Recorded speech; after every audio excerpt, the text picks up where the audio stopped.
예, 여러분 안녕하세요. 지난 시간에 이어서 자산 및 증권 가치 평가 두 번째 주가 되겠습니다. 자, 지난 시간에 했던 내용이 조금 기존에 봤던 거에 비해서 좀 어려웠죠. 자, 하여튼 이번 우리 자산 및 증권 가치 평가가 약간 좀 수리적인 내용들도 있고 조금 쉽지는 않아요. 그래서 잘 보시고 복습 잘 하시기 바랍니다. 자, 그래서 우리 결국은 할인율이라고 하는 게 앞서 봤죠. 결국 리스크 프리에다가 뭐를 위험 프리미엄을 더하는 거고, 이거에 관련된 가장 체계적인 이론이 바로 지난 시간에 얘기했던 캐피탈 에셋 프라이싱 모델이 되겠습니다. 그래서 이 캐피탈 에셋 프라이싱 모델의 결론이 바로 이 식이고, 이 식을 종종 시큐리티 마켓 라인의 방정식이다 뭐 이렇게 부르기도 하는데, 하여튼 지금 이걸 보시면은 기대 수익률, 균형 상태에서 기대 수익률, 지난 시간에 얘기했듯이 기대 수익률은 곧 우리가 가격과 다를 바가 없다라고 했었었죠. 그래서 캐피탈 에셋 익스펙티드 리턴 모델이 아니라 이 프라이싱 모델이 되겠어요. 그렇죠?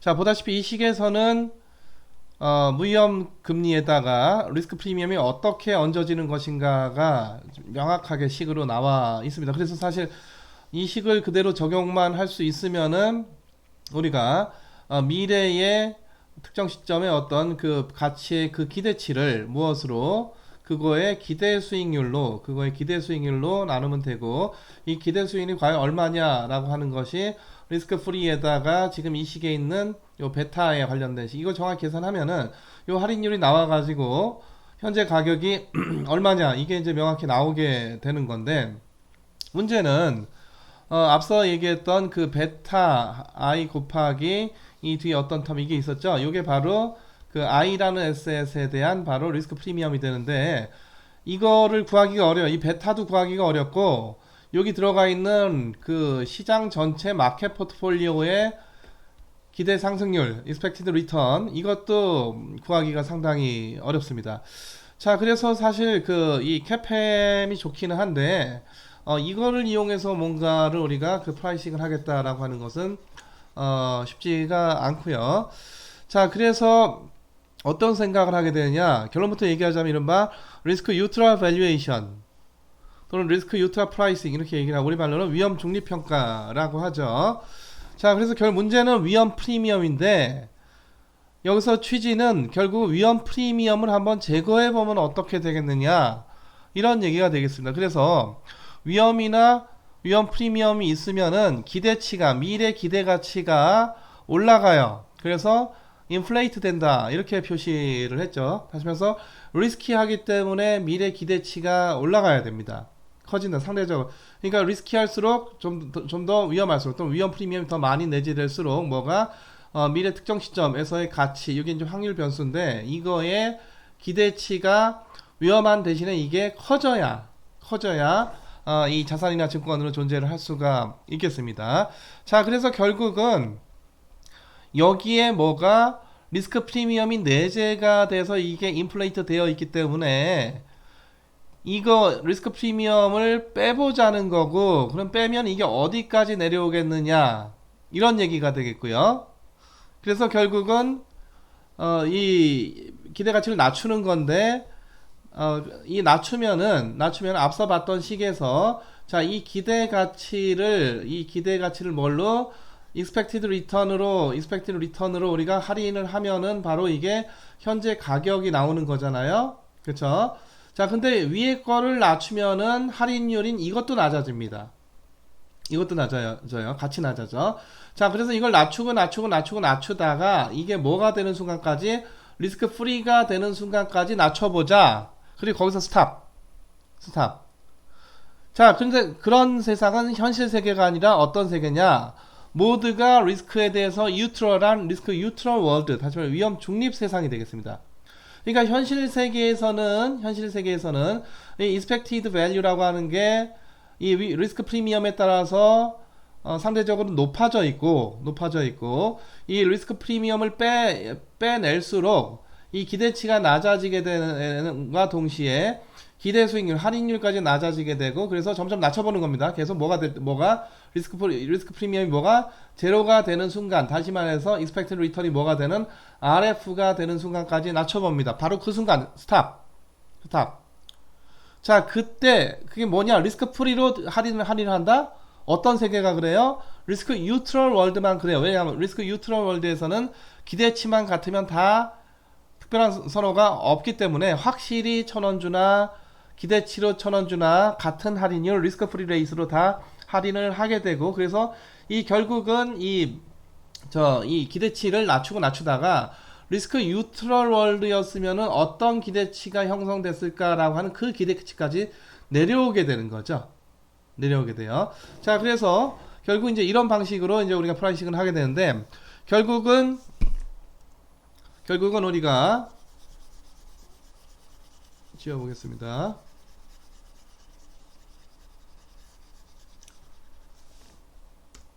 자, 그래서 결국 식은 이거죠. 식은 이거고, 자, 미래 기대 가치가 이게 현실에서 이게 뭐가 돼 있다? 인플레이 되어 있다.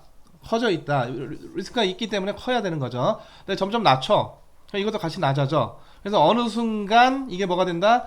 리스크 프리가 돼. 자, 이건 다 나머지는 다 가만히 있는 겁니다. 다 가만히 있고, 지금 이거하고 요것만 낮아지는 거죠. 자, 그러면 리스크 프리로 할인하는 세계가 어떤 세계야? 현실 세계가 아니라 원래 현실 세계에서 이게 굉장히 높은 거죠. 이게 굉장히 높은 거고, 자, 그래서 리스크 뉴트럴 월드에 진입했습니다. 자, 그 순간 기대치를 우리가 다시 구해야 돼요. 어떤 기대치를? 리스크 뉴트럴 월드였으면 어떤 기대치가 나올 것인가 라고 하는 것을 고민을 해서 요거를 구하고, 이제는 할인율 뭘로 할인할 것인가를 고민할 필요 없이 뭘로? 리스크 뉴트럴 월드이기 때문에 리스크 프리로 할인을 하면은 현재 가격을 구할 수가 있겠고, 요런 방식이 바로 위험 중립 평가라고 하는 겁니다.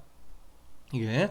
자, 그래서 결국 관건은 이 가상적으로 리스크 뉴트럴, 이 현실 세계 말고 리얼 월드가 아닌 리스크 뉴트럴 월드였었더라면 형성되었을 기대치를 다시 계산을 해요. 다시 말해서 리스크 프리미엄을 제외한 기대치를 다시 계산을 하고, 그걸 무엇으로? 리스크 프리로 디스카운트를 하면은 현재 자산 같이 평가하는 거잖아요. 우리 이 가치 구해야 되는 거잖아요. 그렇죠? 이 자산 가치를 구할 수가 있다 라고 하는 거, 요게 바로 위험 중립 평가가 되겠습니다. 자, 그래서 요 말 다시 한번 여러분들이 그 미래 기대 가치가 인플레이트 되어 있다라는 말의 의미가 무엇인가 조금 더 구체적으로 설명을 한 거니까 여러분들 요거를 읽어보시고, 나중에 사실 이제 이것도 읽어보시고 나중에 문제를 좀 풀면은 조금 더 이해가 잘 되실 겁니다. 자, 그래서 우리가 좀 더 간결하게 얘기를 하자면은, 결국은 이식인데, 이식 갖고 이제 우리가 하는 건데, 여기서 이걸 낮춰보는 겁니다. 왜? 여기에 지금 이게 뭐가 리스크 프리미엄 때문에 expected value가 어떻게 인플레이트 되어 있기, 높아져 있기 때문에 이거를 낮춰보는 거예요. 낮춘다는 얘기는 리스크 프리미엄을 뺀다는 얘기죠. 그래서 빼고 리스크 프리미엄이 제로가 되는 순간까지 내려갑니다. 어느 순간까지? 뭐가? RF가 되는 순간까지. 자, 그래서 이거를 낮추면 이것도 같이 낮아지고 얘는 가만히 있죠. 그쵸? 가만히 있습니다. 자, 그래서 RF가 되는 순간 이제 그만 낮추고 여기서 스탑을 하고, 그래 RF로 디스카운트를 한다? 기대치를 어떤 세계다? 리스크 뉴트럴 월드다. 리스크 뉴트럴, 위험 중립 세계다. 자, 그래서 이제 우리는 실제 미래 가치라고 하는 그 확률 변수의 실제 기대치가 아니라 어떤 가상적인 세계에서, 다시 리스크 뉴트럴 월드였었더라면 형성되었을 기대치를, 이게 이제 가상적인 기대치죠. 이걸 보통 우리가 앞서 얘기했듯이 위험 중립 기대 가치다, 이렇게 얘기를 합니다. 자, 그래서 위험 중립 기대 가치를 구하고 이거를 리스크 프리로 디스카운트만 할인만 해주면 뭐가? 현재 가치가, 현재 가격이 나오게 되겠다 라는 얘기가 되겠어요. 아시겠죠? 자, 그래서 기본적으로 expected return은 뭐보다는 커야 되는 거고 리스크 프리보다는 크죠. 그리고 미래 기대 가치는요, 미래 기대 가치는 리스크 뉴트럴 월드였었으면은 형성되었을, 다시 말해서 현재 가치가 리스크 프리 레이스로 불어난 금액으로 형성되었을 그 기대치입니다. 그쵸? 리스크 뉴트럴 월드에서는 이런 거죠. 전부 다 모든 수익률이 다 뭐야? 기대 수익률이 전부 다 뭐랑 똑같아? 전부 다 리스크 프리 레이스하고 다 똑같은 그런 세계가 되겠는데, 하여튼 그런 세계에서 형성되었을 expected value를 구하면은 실제 expected value보다 어떻다? 더 작다라는 결론이 되겠어요. 자, 앞서 얘기했던 리스크 뉴트럴 밸류에이션의 예제를 좀 나중에 풀어보면 좀 더 여러분들 쉽게 이해를 하실 수가 있겠고, 그거 좀 뒤로 넘기겠습니다. 자, 이제 우리 사전적인 평가를 하다 보니까 굉장히 어려운 건데, 사후적을 평가를 하는데, 사후적으로는 그 가격이 관찰된다, 그 보는 거죠. 그렇죠? 그래서 결국은 현재 가격도, 그러니까 이 현재가 아니라 지금 그 이 1기가 지났어. 1기가 지나고 지금이 현재니까, 요건 사실 시점상 1기 전 가격이고 현재 가격이 관찰이 되고, 그래서 이거 다 명확하게 관찰되죠, 이런 것들이. 그래서 이 수익률이 어떻게 되느냐, 쉽게 계산할 수 있죠. 바로 이런 식으로 계산할 수가 있겠고, 만약에 지금 n기가 지나서 현재다 그러면 이게 마이너스 n기가 될 거고, 그래서 이 시점에서의 가격 가치 얼마냐, 현재 시점에서 가치가 얼마냐, 자, 이거를 갖고 우리가 n기간 동안의 수익률도 얼마든지 계산할 수가 있겠다. 그래서 사후적으로는 이 시작된 가치하고 지금 실현된 가치하고 중간에 그 수익률하고 이 수익률하고, 자, 이런 것들이 명확하게 다 관찰이 되고요. 자, 이렇게 계산된 수익률은 양수만 된다, 아니다, 음수 될 수가 있다. 음수가 될 수도 있다. 이건 사후적이기 때문에. 자, 근데 이때 만약에 이 시점에서 만약에 미래를 바라보면, 지금 이거 n기니까 좀 헷갈리는데, 자, 1기라고 합시다. 1기. 자, 이 시점에서는 미래를 바라보면서 1기 시점에서의 가치가 확률 변수, 랜덤 베리어블이고, 그래서 뭐 기대치를 계산을 하고 어쩌고 저쩌고 뭐 그런 얘기를 하죠. 그래서 이걸 뭐 프라이싱을 하기 위해서 우리가 리스크 뉴트럴 밸류에이션 하니 어쩌니 그런 얘기를 하는데, 자, 그래서 어찌 됐던지 간에 하여튼 이 시점에서 뭐 예를 들어서 익스펙티드 리턴이 뭐 예를 들어서 우리가 이게 그 뭐 리스크 기간 감안해서 뭐 예를 들어 8%라고 합시다. 8%. 자, 그러면은 지금 현재 가격이 만약에 이게 만약에 100이라고 하면은 100이면은 실제 이 시점에 가면은 실제로 이 시점에 내가 도달했어, 시간적으로. 그러면은 이 가격이 반드시 108원이 됩니까? 8% 맞춰주기 위해서? 그렇지 않죠. 기대치는 8%가 예상이 되지만 실제 실현치는 8%를 기준으로 해서, 이 8%를 기준으로 해서 이쪽보다 더 클 수도 있고 작을 수도 있고 심지어 뭣도 될 수 있고 0 이하 마이너스도 될 수가 있어요. 그렇죠? 자, 그렇기 때문에 우리가 사전적인 수익률 또는 사전적인 기대 수익률이 마이너스가 된다라고 하는 거는 이론적으로 굉장히 어려운 얘기다. 그러기는 어렵다고 우리가 지난 시간에 얘기는 했지만, 사전적인 기대 수익률이 양수인데도 불구하고 사후적인 수익률이 음수로 나올 수 있냐? 얼마든지 나올 수가 있다. 여러분들이 만약에 x가 정규분포다, 이거 한번 생각해 보세요. 정규분포다. 평균이 x의 평균이 뭐 예를 들어서 뭐라고 할까? x의 평균이 뭐 예를 들어서 3이다. 그럼 x는 반드시 3 나온다는 얘기입니까? 그거 아니고 3을 평균으로 해서 이쪽이 나올 수도 있고 이쪽이 나올 수도 있는 거고, 심지어 마이너스도 나올 수가 있는 거랑 똑같은 얘기다 라고 보시면 되겠고요. 자, 그래서 보통 우리가 주식가 같은 경우에 종종 음수되는 경우가 많아요, 사후적 수익률이. 자, 국채는 안전자산이라고 하지만 이 국채도 잘못 운용하면 이게 디폴트 리스크는 없지만은 이 가격 변동 때문에, 이자율 변동 때문에 아주 재수 없는 경우에 어떤 특정 기간 동안 음의 수익률이 실현될 수도 있다. 하지만 만기까지 무조건 들고 가면 디폴트가 안 날 것이기 때문에 수익률이 음이 되지는 않아요. 음이 되지는 않습니다. 자, 그런 측면이 있고요. 자, 정크본드. 보통 이제 정크본드 하면은 우리가 그 트리플 B를 기점으로 해가지고 요거보다 이제 이하를 투기 등급, 불량 등급, 뭐 정크본드 등급 등등 여러 가지 얘기를 하고, 이거보다 이제 더 큰 거 AAA까지를, 트리플 A까지를 보통 우리가 우량 등급, 투자 적격 등급 등등 이렇게 그 얘기를 하는데, 이쪽은 그 기대 수익률이 굉장히 작죠. 안전하기 때문에. 이 정크본드는 이 신용 리스크, 기본적인 신용 리스크가 큰 건데, 자, 이런 것들은 신용 리스크가 커서 굉장히 가격이 쌉니다. 가격이 싸기 때문에 이거를 사서 얘가 디폴트 안 내고 잘 갚기만 하면은 굉장히 수익률이 큰 채권, 그걸 보통 우리가 뭐라고 한다? 정크본드라고 하고, 뭐 필요에 따라서 우리가 고수익 채권이다 이렇게 부르기도 하는데, 이 정크본드 투자도 자주 음수가 됩니다. 아니면 국채 투자가도 하다가도 수익률이 음수가 되는데, 정크본드 투자 하다가는 막 디폴트도 나오고 막 하는 거니까 당연히 음수가 될 수가 있겠죠. 자, 요거 한번 연습삼아 풀어봅시다. 이거 맞아요? 실제 기대치를 리스크 프리에다가 리스크 프리미엄 더해서 디스카운트 하면 현재 가시다. 맞네. 맞죠? 자, 실제 기대치를 리스크 프리로 디스카운트 하면 된다, 안 된다? 안 된다. 안 된다. 자, 리스크 뉴트럴 월드에서의 기대치를 리스크 프리로 디스카운트 하면 된다, 안 된다? 된다, 맞다, 이거. 그래서 이게 사실은 같은 값인데, 같아요. 같은데, 요거를 직접 구하기가 어렵기 때문에 리스크 뉴트럴 월드였었으면 어땠을까로 우리가 가상적인 세계로 오는 거예요. 그 세계에서 이 두 개를 다 구해야 되는 게 아니라 뭐만 구하면 이쪽은 이미 리스크 프리로 정해져 있고 익스펙티드 리턴만 이 리스크 뉴트럴 월드에서는 어떻게 되었을까를 구해주면은 되겠습니다. 자, 리스크 뉴트럴 월드 익스펙테이션을 구했는데 리스크 프리로 디스카운트를 안 하고 뭔가 더 얹어서 디스카운트 해야 될 이유가 없다. 그래서 이것도 틀렸다. 자, 이자율 기간 구조 문제가 있어요. 자, 지금까지 이제 우리가 불확실성 문제를 주로 다루었고, 이제는 이자율 기간 구조 문제가 있는데, 대표적으로 여러분들 요거 생각하시면 됩니다. 은행 가서 내가 1,000만원 예치하려고 돈 들고 갔는데, 금리가 어떻게 돼요? 하고 물어보니까 직원이 고객님, 1년 예치하시면 1.6%, 2년 예치하시면 1.7%, 3년 예치하시면은, 아이고, 이거 제가 잘못 썼네요. 이게 뭐 6.5%까지는 안 줄 거고, 뭐 예를 들어서 이게 1.9라고 합시다. 1.9%. 1.9%입니다. 라고 말을 했어요. 이 말의 의미가 뭐냐? 이건 이제 전에도 잠깐 얘기했었는데, 어떤 대기업이 발행한 CP가 있습니다. CP가, 3개월, 보통 이제 3개월물이 많아요. 만기가 3개월물이야. 3개월 만기.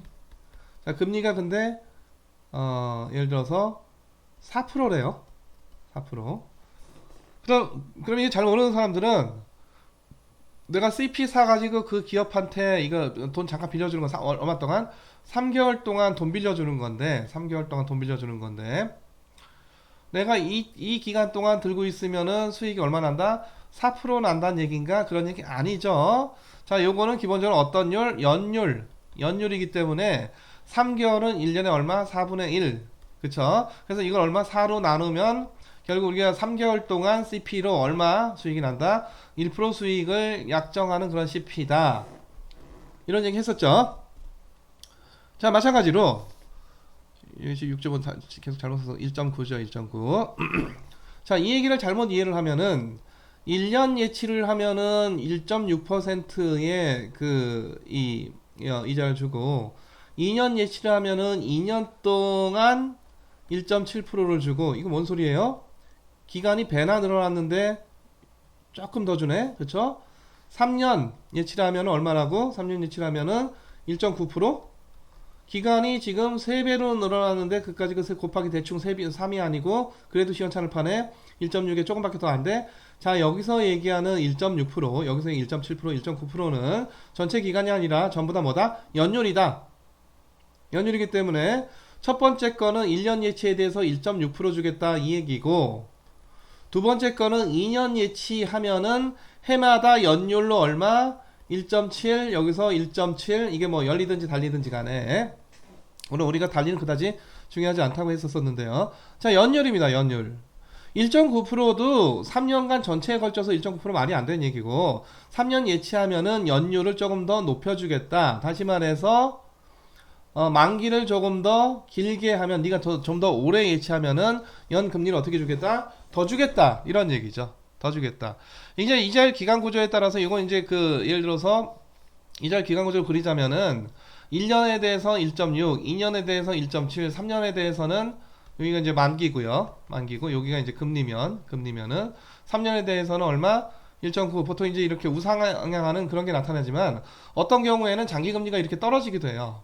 이렇게. 그게 바로 이자율 기간 구조가 되겠는데, 여기서는 증가하는, 우상향하는 그런 기간 구조를 은행 직원이, 얘기를 한 거란 말이죠. 자, 그래서 여기서 얘기하는 이 금리, 연율입니다. 연율. 다시 한번 강조해서 얘기하지만, 연율이고, 아까처럼 3년 전체에 걸쳐서 1.9, 2년 전체에 걸쳐서 1.7이다. 이렇게 절대 이해를 하시면은 안 되겠습니다. 자, 근데, 우리가 기간의 문제를 노멀라이즈 하기 위해서 이와 같이 금리를 기본적으로 우리가 연율로 얘기를 하는데, 연율로 다 기간까지 정교화가 되었다면, 자, 우리가 이 만기에 따라서 이른바 자, 1년짜리 금리, 2년짜리 금리, 3년짜리 금리, 4년짜리 금리 이렇게 쭉 그린 걸 우리가 이자율 기간 구조라고 하는데 다 연율화를 시켰으면은 1년 동안 1.6이면 2년 동안도 1.6이고 연 1.6이죠. 3년 동안도 연 1.6으로 사실 같아야 되는 게 자연스럽지. 왜 2년 예치한다고 연율이 더 높아지고 3년 예치한다고 더 연율이 더 높아지고 심지어는 3년 예치한다고 했더니 연율이 더 낮아진다. 이거 뭔가 좀 이상하죠. 그렇죠? 그래서 우리가 사실은 이 이자율 기간 구조가 만기에 따라서 이게 다 기본적으로 이쪽이 모호한 거기 때문에 연율화한 개념이기 때문에 만기에 따라서 이 금리가 특별히 달라져야 될 이유가 없어요. 다시 말해서 이게 플랫해야 돼. 플랫해야 되는데 현실에서 종종 관찰이 되는 이자율의 기간 구조는 보통 많은 게 어떻게 된다? 우상향한다. 우상향한다.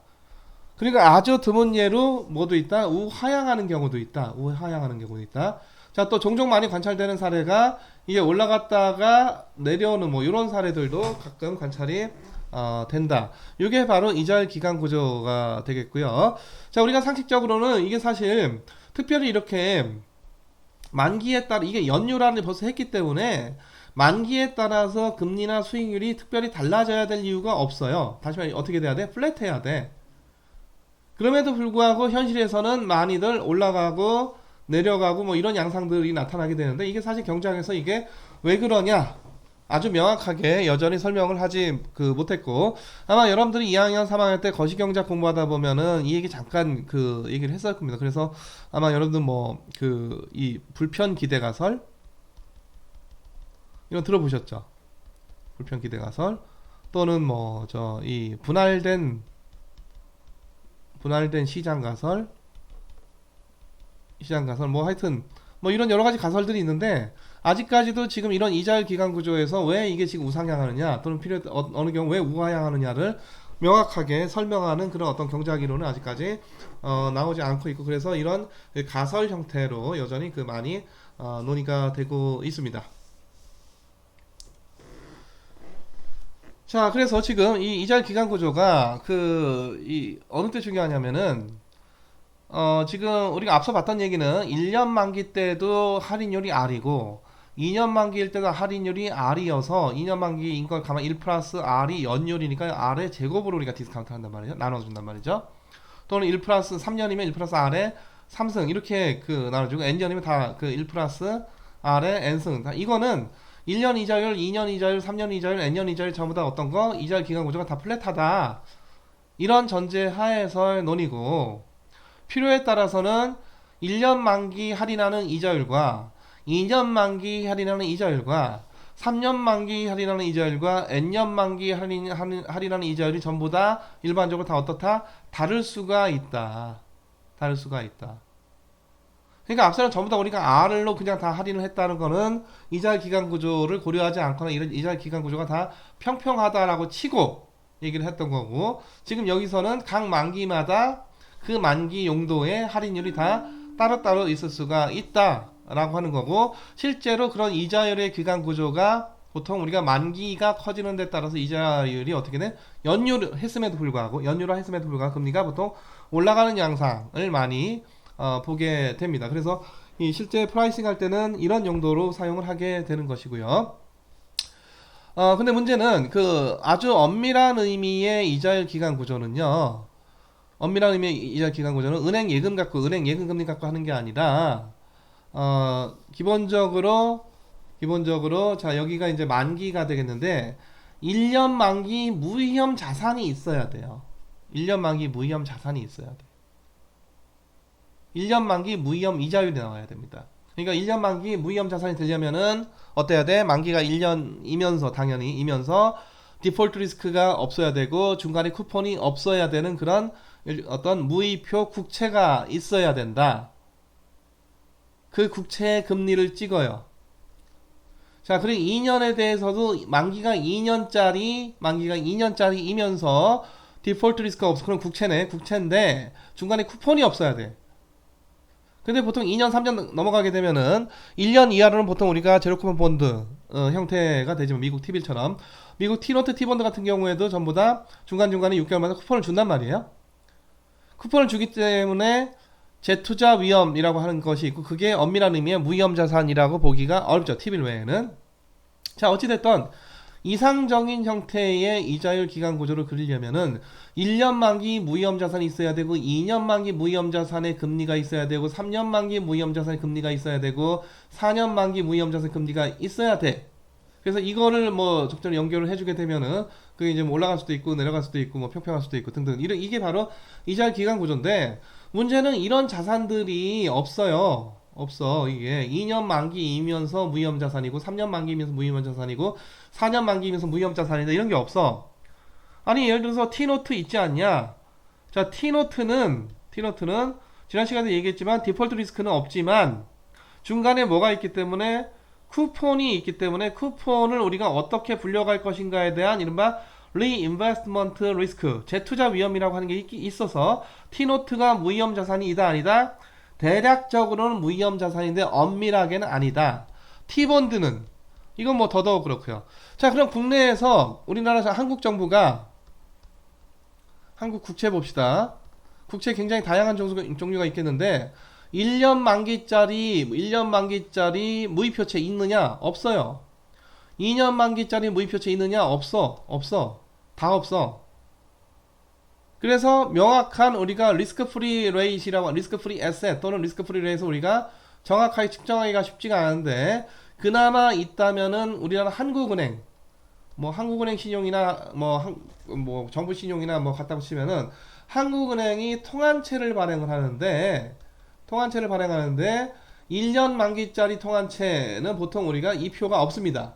무이표 통한채가 있어요. 그래서 굳이 한국 경제에서 무위험 이자율이 얼마냐 이거를 최대한 우리가 엄밀하게 측정을 하고 싶다라고 한다면은 그나마 누가 발행한 한은이 발행한 통한채 금리를 보면 되겠고 통한채가 1년짜리가 있고 2년짜리가 있는데 2년짜리는 이표채고 1년짜리는 무이표채이기 때문에 엄밀한 의미의 리스크 프리를 구하려면 뭐 통한채 1년짜리 금리를 관찰을 해야 되는 것이죠. 그렇죠? 그거 외에는 1년 만기 무위험 금리, 2년 만기 무위험 금리, 3년 만기 무위험 금리, 4년 만기 무위험 금리를 알아낼 길이 없어요. 그럼 우리나라 경제뿐만 아니라 다른 나라도 마찬가지고 미국 경제에서도 다 마찬가지고 그냥 T노트, T본드 이런 것들도 아니거든. 이게. 자, 그래서 어떤 개념이 등장을 하게 되느냐? 이른바 수익률 곡선, 일드 커브라고 하는 개념이 등장을 합니다. 일드 커브. 그래서 이자율 기간 구조가 이게 사실 이론적으로 이게 엄밀한 그 정의가 있는데 요거를 정확히 못 구하기 때문에 이른바 수익률 곡선을 쓰는 거예요. 수익률. 그 수익률 곡선은 뭐냐면은 국채에 재투자 위험이 있다 하더라도 자, 쿠폰을 주던지 말던지 간에 자, 1년짜리 국채금리, 2년짜리 국채금리, 3년짜리 국채금리, 4년짜리 국채금리를 여기다가 플라팅을 하는 겁니다. 요게. 그래서 이 그림이 그려지게 되겠죠? 요게 바로 뭐다? 수익률 곡선이다.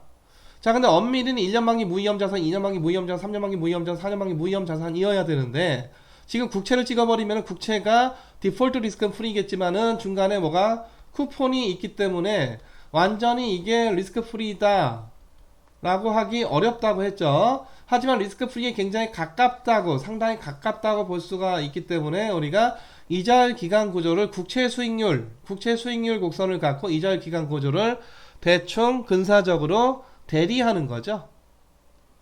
그렇죠? 그래서 엄밀히는 여기 얘기했던 이자율 기간 구조하고 수익률 곡선은 어떻다? 엄밀히는 다르다. 자, 그럼에도 불구하고 이 그 학계나 실무계에서도 이게 그냥 이 두 개가 같은 거다라고 치고 얘기를 하는 경우도 종종 있으니까 좀 주의를 해야 될 필요가 있겠습니다. 자, 그래서 지금 이 그림을 보시면요. 요거 지금 이 감색이죠. 국고채 1년짜리 금리가 시시각각을 변해요. 금리가 시시각각 변하죠. 금리가 변한다는 것은 그 가격이 변한다는 얘기예요. 금리가 올라가면 가격이 내려가고 금리가 내려가면 가격이 올라간다. 그 반대 관계가 있게 되는데 자, 금리는 이와 같이 가격 변하듯이 올라갔다 내려갔다 합니다. 그렇죠? 자, 요거는 우리가 시계열 그림이야. 시계열 그림.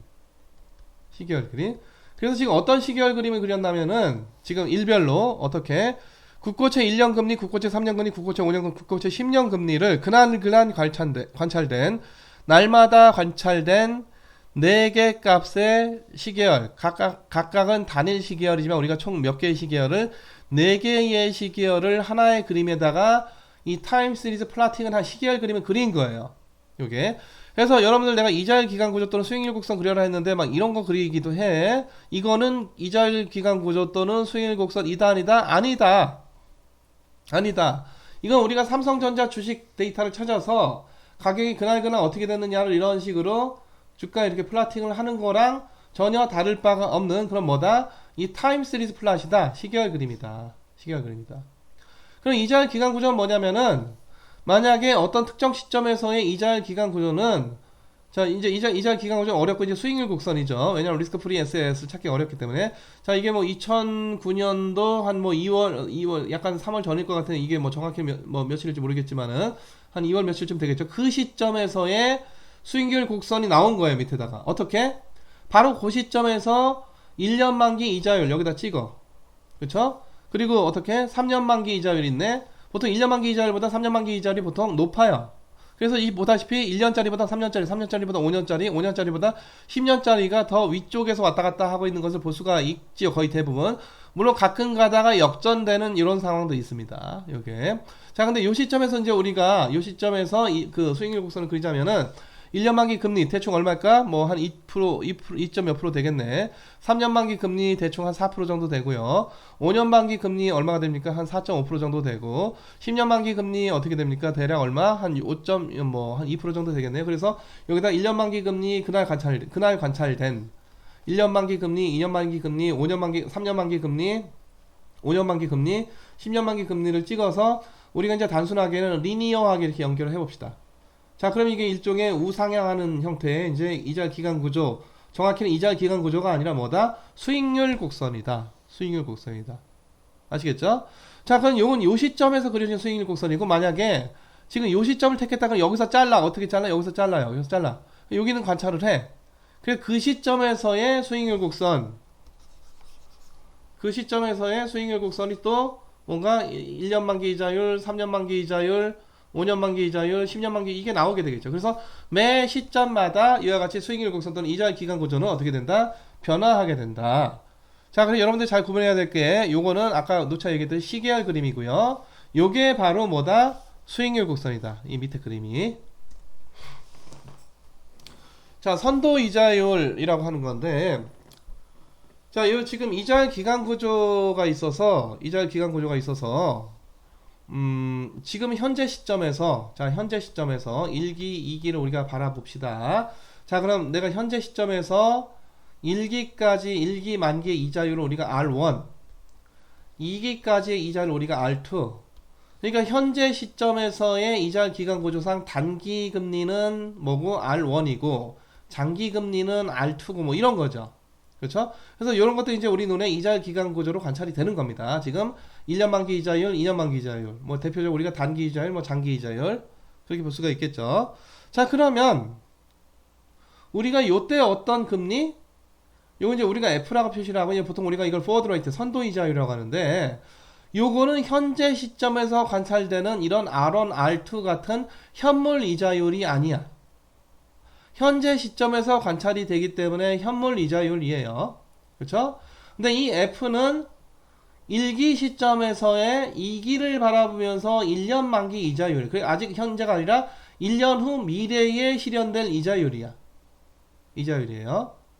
자, 근데 지금 현재 그 1년 만기 이자율과 2년 만기 이자율의 정의를 생각을 해보면 2년 만기 이자율로 몇 년 굴러가면 2년 굴러가면 첫 번째 연도는 현재 1년 만기 현물 이자율로 굴러가고 두 번째 어떻게? 두 번째 아직은 우리가 관찰되지 않지만은 미래 1기 후에 형성되는 1년 만기 이자율로 굴러가게 되면은 두 개가 어떻게 된다? 같게 된다. 요 식을 만족하는 F를 그러니까 우리 눈에는 지금 뭐가 이자율 기간 구조에서 1년 만기 이자율이 얼마다, 2년 만기 이자율이 얼마다 이게 나오는 거죠. 다시 말해 R1이 얼마다, R2가 얼마다 이게 나오는 거죠. 그래서 R1, R2가 나왔을 때 요 식을 만족을 하는 요 F를 개념적으로 뭐냐면은 1기 후에 형성된 1년 만기 이자율이 되겠습니다. 요 F가 이걸 우리가 뭐라고 한다? 선도 이자율. 그 현물 이자율은 뭐야? 우리 눈에 현재 관찰이 되는 R1, R2 이런 걸 뭐라고 한다? 현물 이자율. 1년 후에 형성될 이자율, 그래서 현재 현물 이자율, 1년 만기, 2년 만기 현물 이자율 관계식 속에 내재되어 나타나게 되는 이 이자율을 우리가 뭐라고 한다? 선도 이자율이라고 합니다. 선도 이자율. 자, 근데 요거는 이제 우리가 이 식을 갖고 왔다 갔다 계산해 보면은 이게 별거 아닌데, 만약에 지금 R1도 1년 만기 이자율이고 F도 1년 만기 이자율이 차이가 있다면 이건 현재 시점에서 1년 만기 이자율이고, 이거 F는 1년 후 시점에서의 1년 만기 이자율이죠. 같은 1년 만기 이자율인데 만약에 이 계산이 현재 1년 만기 이자율보다 선도 이자율이 만약에 크다라는 것과, 이 얘기는 결국 무슨 얘기랑 같냐면은, 이 얘기는 무슨 얘기랑 같냐면은 단기 이자율보다 장기 이자율이 크다라는 얘기 같아요. 다시 말해서 이 식이 성립하면 이게 되고 이 식이 성립하면 이게 됩니다. 이거 여러분들 중고등학교 때 이거 공부했죠. 왔다 갔다 다 된다. 이거 뭐야, 필요 충분 조건 동치, 이 같은 얘기예요. 그래서 이 식을 갖고 우리가 계산을 해보면은 사실 그 같은 1년 만기 이자율인데 현물 금리에 비해서 선도 금리가 더 높다는 거는 현재 1년 만기 금리에 비해서 단기 금리에 비해서 장기 금리가 더 높다라는 것과 같아요. 자, 그래서 앞으로 단기 금리가, 이게 1년 만기 이자율이 앞으로 오를 거다라는 예상이 시장에서 팽배하면 이자율 기간 구조가 어떻게 단기 이자율에 비해서 장기 이자율이 높게 형성이 된다, 이런 얘기고 반대로 단기 금리가, 이게 1년 만기 이자율의 단기금, 이것도 1년 만기 이자율의 단기금이죠. 근데 이건 현재 거고 이건 미래 거, 1년 1기 후 거고, 이게 만약에 감소할 것이다 라고 예상을 한다. 그럼 요 식을 갖고 왔다 갔다 하면은 요게 또 어떻게 된다? 요렇게 돼요. 그래서 요 두 개가 같은 얘기가 되겠는데, 앞으로 단기 금리가 떨어질 거다, 줄어든다, 떨어질 걸로 예상이 되면은 이자율 기간 구조가 어떻게 나타나냐면은 요렇게 나타납니다. 다시 말해서 단기 금리가 장기 금리에 비해서 어떻게 된다? 더 크다. 자, 그래서 앞으로 이 단기 금리가 어떻게 변화할 것이다 라는 예상이 어디에 들어가서 이 이자율의 기간 구조에 반영이 된다. 그래서 앞으로 금리가 오를 거다 라고 예상이 되면은 단기 금리에 비해서 장기 금리가 높은 우상향하는 형태가 나타나고, 금리가 앞으로 내릴 거다 라고 예상이 되면은 이와 같이 이자율 기간 구조가 어떻게 우하향하는 형태가 나타난다 라고 하는 것이 이른바 아까 얘기했던 불편 기대 가설. 요게 불편 기대 가설이에요. 그래서 불편 기대 가설 하에서 선도 금리, 선도 이자율이라고 하는 게 논의가 되는 거고요. 자, 그러면 여러분들 한번 이런 거 생각을 좀 해볼까요? 만약에 3기 이자율이 있다. 3년 만기 이자율이 있다. 3년 만기 이자율을 3번 굴리면 자, 현재 1년 만기 이자율에다가 1년 후에 형성되는 1년 후에 형성되는 어떤 만기, 2년 만기 이자율을 몇 번? 2번 굴린 것과 어떻다? 같다. 이 식도 성립해야 되는 거죠. 우리가 3기를 고려한다면. 그러니까 우리는 아까 지금 2기를 고려하다 보니까 딱 간단한 식 하나밖에 안 나왔는데, 자, 요 식도 맞아야 되고요. 자, 또 하나는 또 뭐가 있을까? 자, 1년 만기 이자율이 아니라 2년 만기 이자율. 자, 지금 요거 R3, R1, R2 이건 현재 관찰되는 현물 이자율로서 이건 1년 만기 이자율, 얘는 2년 만기 이자율, 얘는 3년 만기 이자율이 되겠습니다. 자, 그래서 3년 만기 이자율로 3번 굴러간 거는 2년 만기 이자율로 몇 번 굴러가고 2번 굴러가고, 다시 그 시점, 어떤 시점? 2기 후 시점에서 포워드 레이스로 1년 만기 이자율, 요거하고도 어때야 된다? 같아야 된다. 그러네요. 그쵸?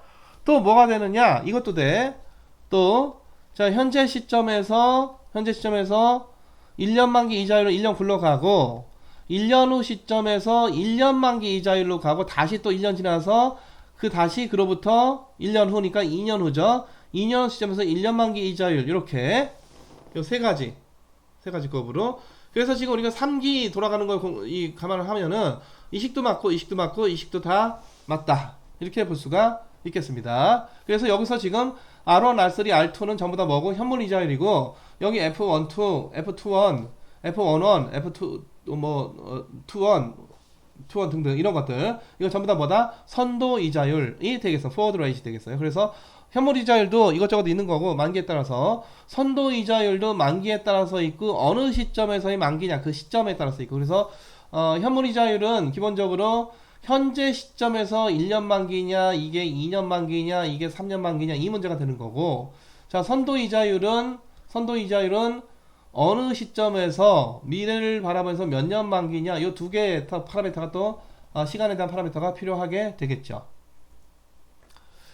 자 이제는 그 다기간 현금 흐름이 되겠는데 이건 뭐 우리가 그 앞서 했던 것 같고 계속 응용을 하면 되겠고 그냥 기간이 몇 개다 여러 개는 늘어났을 뿐이다 있는 그대로 하면 되겠고요. 자 그래서 기본적으로 이제 우리가 이런 그림을 많이 그리게 되는데 자 일단 여기 시간축이 기본적으로 있고 그래서 처음에는 여러분들 웬만하면은 이와 같이 그 이 시간 그 뭐라고 시간 스케줄 그림을 좀 그려놓고 생각을 하면은 좀 실수를 안 할 겁니다. 그래서 지금 현재 시점 표시하고 1기후 시점, 2기후 시점, 3기후 시점, n기후 시점 뭐 이제 우리가 n이 뭐 구체적으로 10이다 그러면 10까지만 하면 될 거고 이거 이제 그 MRS 1기 시점 그리고 자 1기 시점에 이런 캐시플로우, 2기 시점에 이런 캐시플로우, 3기 시점에 이런 캐시플로우, n 요 시점에 이 캐시플로우, 2기 시점에 이 캐시플로우.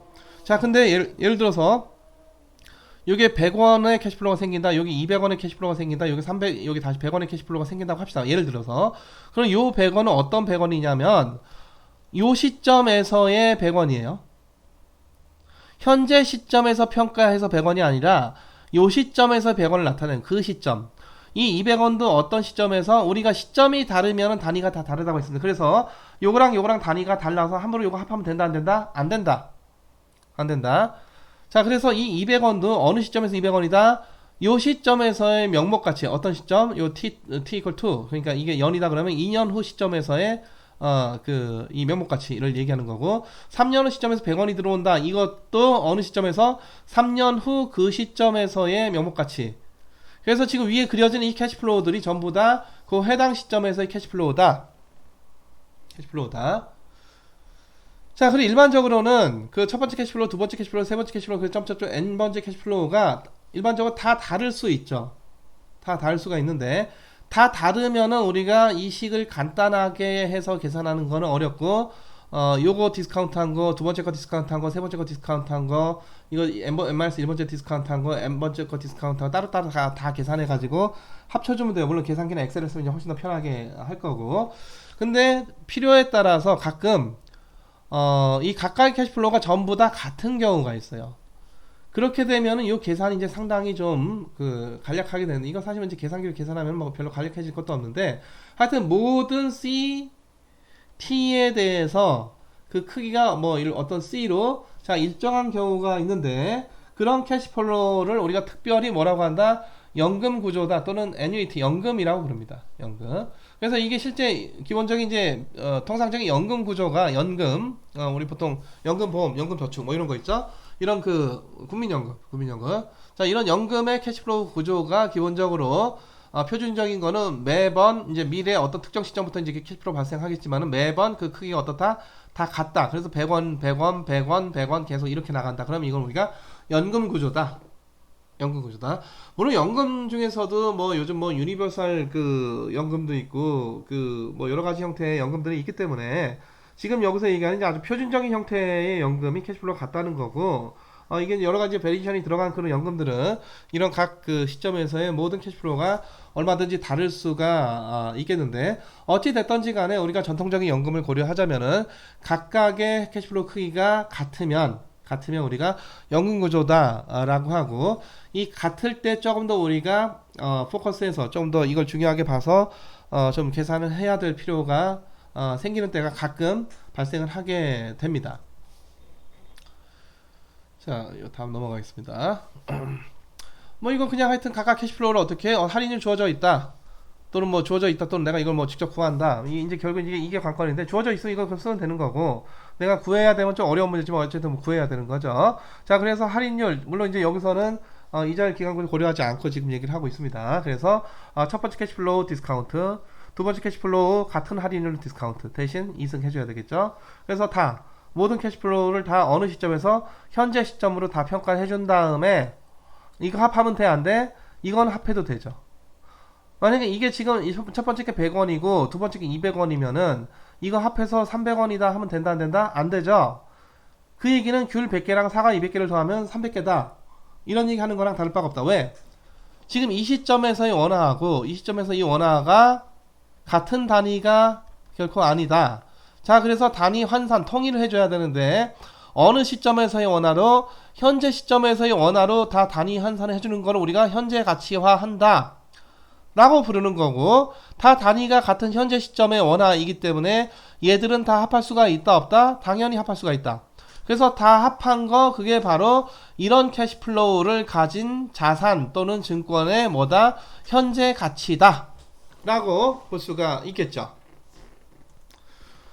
자, 한편 만약 이자율 기간 구조에 관련된 건 우리가 지금 무시하고 얘기를 한 거고, 앞으로도 이 얘기를 많이 할 겁니다. 특별히 이자율 기간 구조가 주어지고 하는 것보다 이자율 기간 구조 이제 특별히 고려하지 않고 이런 얘기를 많이 하게 되는데, 필요에 따라서 이자율 기간 구조를 고려를 해야 되는 때도 있고, 자, 그럴 때는 보다시피 1년 후 시점은 1년 만기 이자율로, 2년 후 시점은 어떻게 2년 만기 이자율로, 이게 다를 수가 있다는 얘기죠. 그쵸? 일반적으로는 만기가 커질 때 금리가 어떻게 보통 많이 올라간다. 할인율이 올라간다. 자, 3년 만기 이자율로, 이게 다를 수가 있다는 얘기예요. 그래서 N년 만기 이자 다 다를 수가 있다는 거죠. 그쵸? 자, 그래서 우리가 이자 기간 구조를 감안하면은 현재 가치를 뭐 이렇게 구해주는 게 뭐 너무 당연하다, 이렇게 볼 수가 있겠고요. 자, 이자 기간 구조가 있는데 여러분들 자칫 잘못하면은 1년 만기 이자율은, 자, 1년 후에 캐시플로우는 1년 만기 이자율 여기까지 잘해. 디스카운트 잘해. 2년 만기 이자율이니까 2년 후니까 1년 첫 번째는 이걸로 디스카운트를 하고 그 다음 2년은 이걸로 디스카운트를 하는 거 아닌가? 3년째는 1년 금리, 2년 금리, 3년 금리 이렇게 디스카운트, 이거 이거 아닙니다. 아니에요. 이거 아니죠. 2년 후에 캐시플로우를 2년 만기 이자율로, R1과 다를 수 있는 2년 만기 이자율로 우리가 이렇게 할인을 해주는 게 맞고, 3기 후에 캐시플로우는 어떻게 3년 만기 이자율, 3년 만기 이자율. 그래서 R1, R2, R3가 일반적으로 다 다를 수가 있다. 그래서 이렇게 디스카운트 해줘야 되는 것이죠. 이런 식, 여기 지금 이게 잘못 쓴 식인데 이렇게 디스카운트 하면 된다 안 된다? 안 되기 때문에 지금 내가 이렇게 틀렸다고 강조를 하는 겁니다. 아시겠죠? 자, 요건 이제 자본 예산의 문제라고 해서 요거 한번 여러분들이 이제 풀어보시면 되겠는데, 자, 1년 후에 15,794 달러 비용이 들어가요. 나오는 게 아니라 들어가. 2년 후에 12만 8천 이게 이게 나오는 거, 캐시플로우 발생하는 거죠. 근데 지금 현재 이런 캐시플로우가 나오는 프로젝트를 지금 이 투자를 당장 실행하려면은 7만 3천 달러가 들고 지금 그래서 지금 이 투자를 해야 될 것인가 말 것인가를 궁금해하고 있는 거죠. 자, 단 여기 주어졌어. 1년 만기 이자는 9%, 2년 만기 이자는 10%다. 자, 그래서 지금 이 투자를 하게 되면 이 투자했을 때 그 자산이 생기고 그 자산의 미래 캐시플로우는 1년 후엔 돈이 들고 2년 후엔 돈이 회수돼. 그쵸? 근데 1년 후에 돈 드는 거는 몇 프로? 9% 디스카운트를 하고, 2년 후에 지금 캐시플로우는 뭘로? 10% 디스카운트를 합니다. 그랬더니 현재 가치가 얼마야? 91,765가 돼요. 근데 지금 이 투자를 하기 위해서 얼마 든다고? 73,241 든다고. 이게 더 크네. 그러니까 이런 투자를 해야겠어 말아야겠어? 그래서 여기서 우리가 73,241달러 뺀 거, 이걸 우리가 뭐라고 한다? Net Present Value라고 합니다. 이거 자체는 우리가 뭐라고 하고, 이 자산의 Present Value라고 하고, 이 자산을 내가 내 소유권으로 확보하기 위한 데 들어가는 비용이 73,204, 이걸 빼준 거를 우리가 뭐라고 한다? Net Present Value라고 하죠. 그렇죠? 그래서 MPV법에서 우리가 코퍼레이트 파이낸스 공부한 사람들, 여러분들 아마 기업금융 공부한 사람들은 자본 예산, 캐피탈 버지팅 문제, 이거 가장 심플하고 아주 표준적인 형태의 문제를 다뤘을 텐데, 그래서 MPV를 계산을 해서 이게 크면은 어떻게 한다? 투자를 한다. 이거 작으면은 이 투자를 어떻게 한다? 하지 않는다. 이런 의사 결정을 하는 거를 우리가 뭐라고 한다? MPV법이라고 합니다. 이거 말고 유사한 방식이 뭐가 있다? 내부 수익률 계산은 IRR이라고 하는 게 있는 것이죠.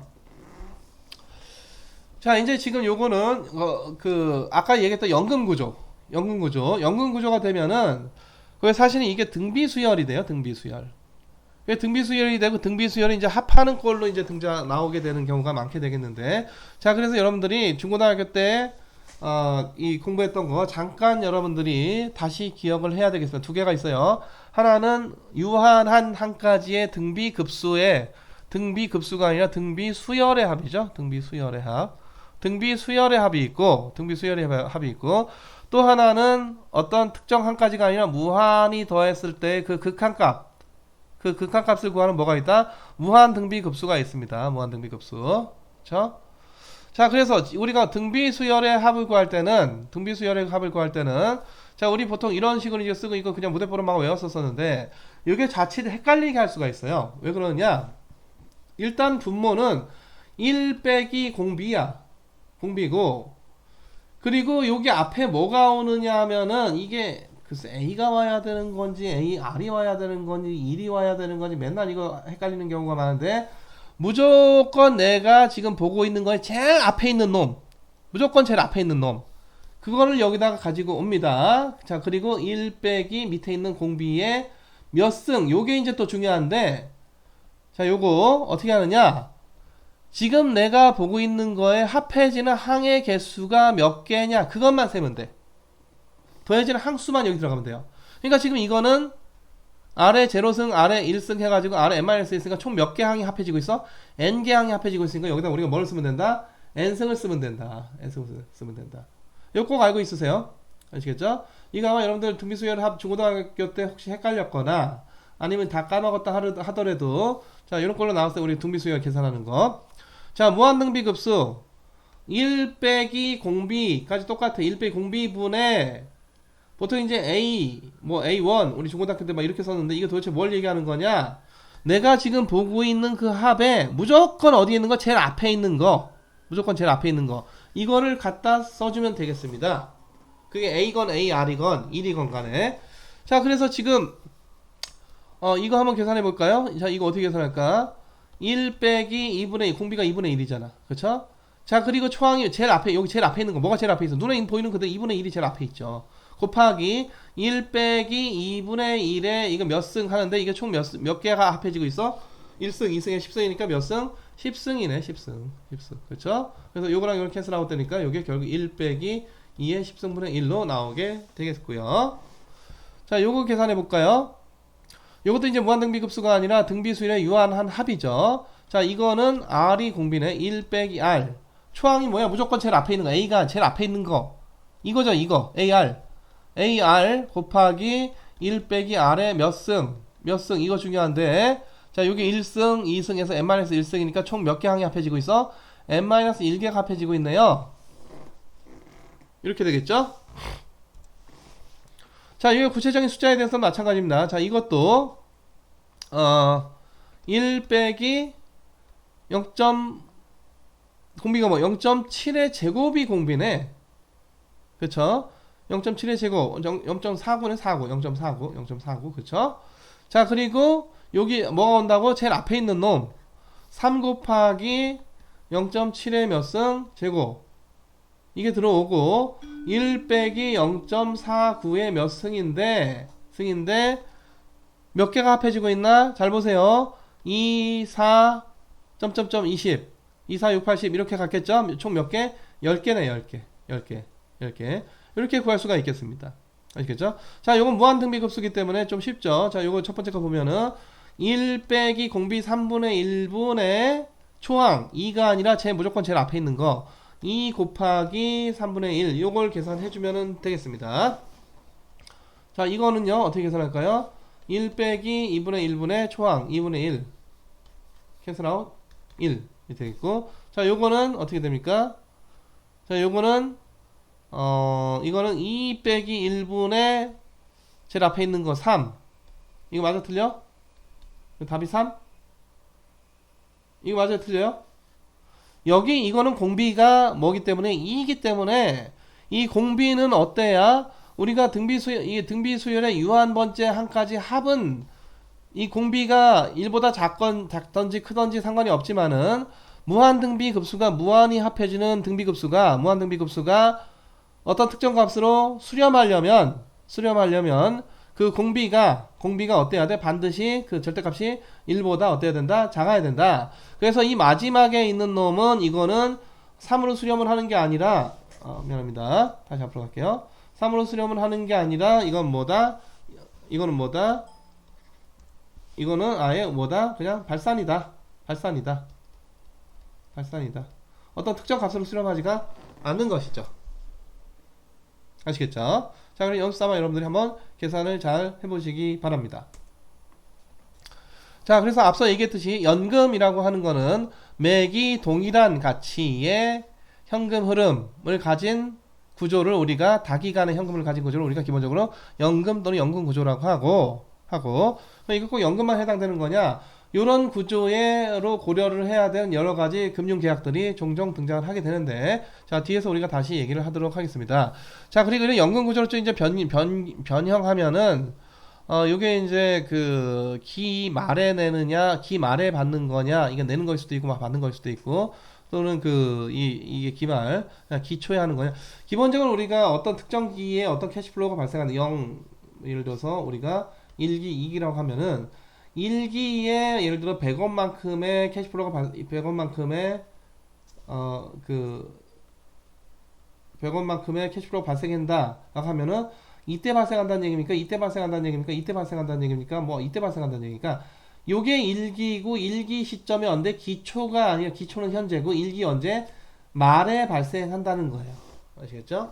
2기에 200원만큼의 캐시플로우가 발생한다 이 얘기도 2기 말이라고 하는 명확한 언급이 없어도 언제를 우리가 기본적으로 생각한다? 2기 말에 얼마? 200원이 발생한다라고 보는 겁니다. 자, 근데 여기 보면은 annuity due 우리말로 선불연금이라고 하는 거는 그 캐시플로우가 언제? 기 말이 아니라 언제로? 이때가 아니라 기초에 발생하는 거를 전제로 하는 거. 그래서 뒤에 가서 보시겠지만은 일반적인 연금 구조는 현재 시점에서 1기 후, 2기 후 해서 n기 후까지 이렇게 이때 어떤 그 캐시플로우들이 쭉 n기까지 발생을 하는 거고, 이 선불연금이라고 하는 거는 지금 당장 바로 이 캐시플로우가 발생을 해서 어떤 마지막 기에서도 그 기 말이 아니라 언제? 기초에 발생을 하는 거라서 일반적인 연금이 한 칸 앞으로 이렇게 땡겨진 구조가 바로 뭐가 된다? annuity due, 선불연금이 되겠고요. 자, 또 하나는 매번 캐시플로우가 어떤 레이스로 특정 레이스로 불어나는 게 있고 이걸 보통 우리가 성장연금이다 라고 얘기를 하고, 이 뒤에 어떤 특정 만기가 없이 그냥 무한히 간다 이걸 보통 우리가 연구채 또는 연구연금, 또 연구하게 성장하는 연금 등등 여러 가지가 있을 수가 있겠는데, 자, 기본적인 연금의 계산법이 꼭 필요한 금융거래가 뭐가 있느냐? 우리가 돈 빌려서 이자 갚는 게 두 가지가 있습니다. 자, 하나는 interest only라고 해서 예를 들어 만기가 5년이다 1억 빌렸는데 만기 5년이다 그러면은 해마다 이자만 내. 해마다 이자만 내. 1년 2년 3년 4년 5년까지 매번 이자만 내다가 마지막 만기에 원금과 이자를 한꺼번에 내는 거. 그러니까 내가 내는 캐시플로우를 보면은 요때 찔끔 내고 요때 찔끔 내고 요때 찔끔 내고 요때 찔끔 내고 제일 막판에 와장창 내는 거. 이걸 우리가 뭐라고 한다? interest only. 우리말로 이자 우선 상환이라고 하고, 많은 사람들이 대출하는 사람들이 보통 이런 구조를 선호를 하죠. 이런 구조를. 왜냐면 중간중간에 뭐 하면 되니까 이자만 찔끔찔끔 내면 되는 거고, 내가 빌린 돈으로 뭐 예를 들어 집 샀는데 당장은 안 올지 몰라도 5년은 집값이 많이 올라가 있을 거 감안을 하면은 내가 중간중간에 찔끔찔끔 내는 거는 얼마든지 견딜 수가 있겠고, 이때 가서는 내가 집값이 크게 많이 올랐을 거니까 원금하고 이자를 충분히 갚을 수 있을 거다라고 생각해서 보통 인터레스트 온리 방식을 많이 선호를 합니다. 차주 입장에서는. 그래서 내가 지금 돈 빌려서 내가 이자를 상환해 가는 구조가 이자만 찔끔찔끔 내다가 나중에 원금과 이자 와장창 갚는 이런 방식이 있는데, 은행이 돈 빌려줄 때는 이런 거 별로 안 좋아해요. 왜냐하면 얘가 이자만 몇 번 내다가 그냥 디폴트 날 수 있잖아. 그럼 이거 큰 덩어리 이거 못 받는 거잖아요. 그렇죠? 그래서 뭐가 있느냐? 원리금 균등분할 상환 또는 원금 균등분할 상환이 있겠는데, 일단 기본적으로 원리금 균등분할 상환, amortized loan이라고 합니다. 그래서 만약에 5년 만기로 빌린다 하더라도 내가 갚는 돈이 1년 시점, 2년 시점, 3년 시점, 4년 시점, 또 5년 시점 매번 어때요? 같아야 돼. 같은 금액으로 갚다 보면은 동일한 금액을 갚다 매번 동일한 금액을 우리가 PMT라고 합니다. 전에 잠깐 얘기한 적 있었을 거예요. 그래서 동일한 금액으로 매번 내다 보면은 제일 막판에 결국 뭐가 원금하고 이자가 한꺼번에 다 갚아지는 구조. 이걸 우리가 원리금 균등 분할 상환 또는 원리금 분할 상환이라고 하는데, 돈 빌려가는 사람 입장에서는 이렇게 찔끔찔끔 내다가 나중에 와장창 갚는 거, 이거를 선호를 하고, 만약에 내가 원리금 균등 분할 상환으로 이거 갚아야 된다 그러면 매번 내가 내야 되는 원금과 원금과 이자의 그 금액이 상당한 금액이 될 수가 있어요. 상당한 금액. 근데 내가 예를 들어서 뭐 달마다 400만 원 내야 된다. 근데 내가 한 달에 뭐 500만 원 번다.